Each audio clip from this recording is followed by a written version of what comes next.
एक खतरनाक असैसिन अभी अभी 10 मिलियन यूरो की सुपारी पूरी करके लौटा था, लेकिन जब वह अपनी मेहनत की रकम लेने पहुंचा तो सामने वाले ने पैसे देने के बजाय उसे गालियां देना शुरू कर दिया। यह बात उसके गुस्से को आग की तरह भड़का देती है। वह बिना एक शब्द बोले फैसला कर लेता है कि अब हिसाब खुद जाकर बराबर करेगा। लेकिन उसी दिन उसके बेटे का जन्मदिन भी था। उसे घर पर रहकर परिवार के साथ केक काटना चाहिए था। उसकी पत्नी नूरिया ने फिर भी कोई शिकायत नहीं की और खुद उसे एयरपोर्ट छोड़ने चली गई। एयरपोर्ट पहुंचने के बाद नूरिया उसे विदा करके चली जाती है, लेकिन जैसे ही उसकी गाड़ी नजर से ओझल होती है वह अपना रास्ता बदल देता है। वह एयरपोर्ट के अंदर जाने के बजाय टैक्सी पकड़कर दूसरी तरफ निकल जाता है।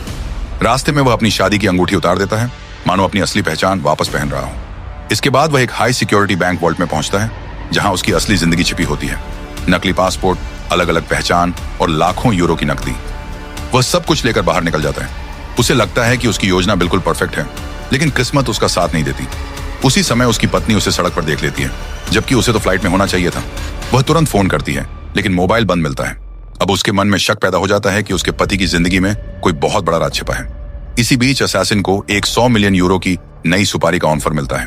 पहले वह मना करना चाहता है, लेकिन पत्नी और बेटे का चेहरा याद आते ही सोचता है कि बस यह आखिरी मिशन होगा।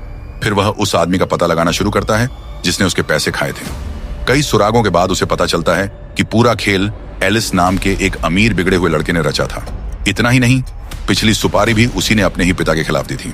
अब असैसिन के सामने सिर्फ एक ही लक्ष्य था, एलिस को ऐसा सबक सिखाना जिसे वह कभी भूल ना सके। पार्ट 2 देखने के लिए लाइक एंड सब्सक्राइब।